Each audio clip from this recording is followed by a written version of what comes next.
Ahora sí que de manera intempestiva, muy de bote pronto, querido Oscar, gracias por tomarme la comunicación así, porque pues qué sabemos sobre este tipo, el michoacano, y sobre todo, pues qué te parece este país, ¿no? O sea, esto no es tan nuevo, pero ya empieza a hacer, ojalá que no se vuelva constante, pues coches bomba para volar el penal y nos metemos a un comando armado que libere presos. ¿Cómo estás, querido Oscar? Buen día.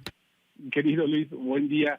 Preocupado evidentemente, primero porque los coches bombas son una pesadilla que muchos en el norte recuerdan, los años 2010, 2009 en Ciudad Juárez, que anticiparon una temporada terrible de violencia, y de verdad que verlos de vuelta, ver de regreso que son tácticas ocupadas ya en el centro del país, los habíamos visto también en Michoacán, en Jalisco, no en Hidalgo, me parece que también avisoran una mala temporada, pero por otro lado, Luis, pensar que, vaya, cualquier persona en este país que haya entrado a un penal, que conozca una cárcel, ya sea porque es estado interno, tiene un familiar o por cualquier otra razón de trabajo, sabe perfectamente que no hay forma de que haya una fuga si no hay colusión de las autoridades.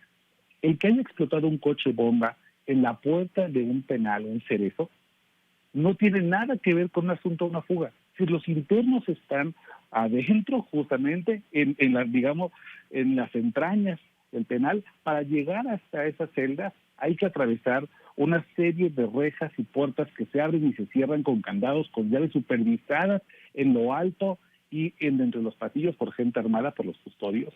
Así que el pretexto de que explotó un coche bomba en la puerta de la cárcel y se los jugaron, si estos no son como las caricaturas, Sí, claro. si no explota y se caen los ladrillos y ya de repente están los internos adentro. Me quedan esas tres reflexiones a bote pronto. Primero, ¿cómo es posible o hasta dónde llegó la colusión de las autoridades locales y de los propios custodios para permitir que un hecho así, que es meramente un distractor, no una invasión, digamos, a la cárcel, haya permitido la fuga? Segundo, ¿qué hacen 9 internos que seguramente comparten algún tipo de complicidad dentro de la misma celda? Porque no dudo mucho que hayan entrado y hayan tenido tiempo de buscar dónde estaban el resto de los que querían rescatar.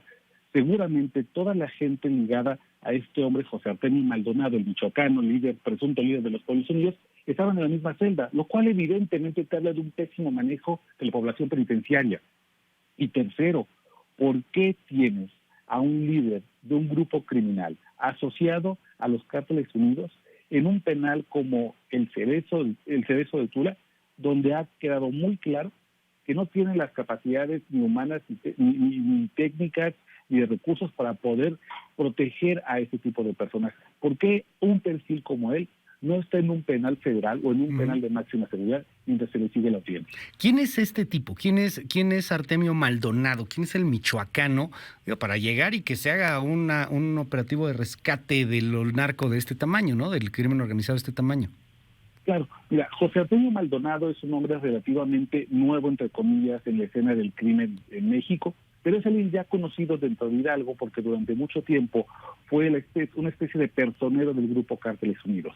Hay que recordar que Cárteles Unidos es esta amalgama de organizaciones criminales que están en Michoacán, que por un tiempo se disfrazaron de autodefensas legítimas y luego evidentemente fueron exhibiendo quiénes realmente eran, que son ex caballeros templarios, ex integrantes de la familia michoacana, ex integrantes de los Viagras, ahora integrantes de los Votos, los Troyanos, vaya, toda una serie de grupos que tuvieron su poder, pero que lo fueron perdiendo a medida que el cártel de Jalisco Nueva Generación fue entrando a Michoacán. Y justamente Cárteles Unidos lo que ha querido hacer es expandir su poderío a través de otros estados colindantes a Michoacán o cercanos a Michoacán y Jalisco para ir blindando otras zonas de donde el Cártel Jalisco Nueva Generación podría tener recursos. En la labor de José Antonio Maldonado, que además está no solamente investigado por homicidio, sino también por secuestro y además por extorsiones en muchas zonas de Hidalgo, pero especialmente en Tula, su objetivo era cazar a los guachicoleros, es decir, asesinar a gente del Cártel Jalisco Nueva Generación, no para liberar a la población civil, porque ese es el argumento que suele utilizar, sino más bien para que Cárteles Unidos tomaran los negocios ilícitos en Hidalgo que estaban en poder del Cártel Jalisco Nueva Generación. Pero evidentemente, Luis, para enfrentarte a una maquinaria tan grande como la del Cártel Jalisco Nueva Generación, necesitas dinero, necesitas armas, necesitas violencia, así que en realidad era únicamente un sustituto de quien estuviera en este momento como el lugarteniente del Cártel Jalisco Nueva Generación. su gente, sus allegados lo quieren hacer pasar como si fuera una autodefensa, un hombre que se ha levantado en armas a favor del pueblo. Pero tú sabes, Luis, que evidentemente una persona, una buena voluntad, un buen samaritano que quiera enfrentarse con el cártel Jalisco Nueva Generación, pues no es creíble. Hay que tener detrás una maquinaria criminal que te provee no solamente armas, que te provea conectes con funcionarios públicos, que puedas ejercer todo el tipo de violencias en la zona para poder ganarte la base social de la gente. Y a eso se dedicaba este hombre, junto con dos grupos delictivos muy importantes llamados los Hades y los N. En resumen, un tipo de alta peligrosidad, sí, que está hoy suelto, lamentablemente, por algo que evidentemente huele a corrupción y a colusión de funcionarios públicos. No, pues digo, la neta sí me encantaría vivir en ese país que describió ayer Rosa Isela Rodríguez, ¿eh? Claro, no. O sea, es bien distinto, no manches. ¿Dónde vivirá ella?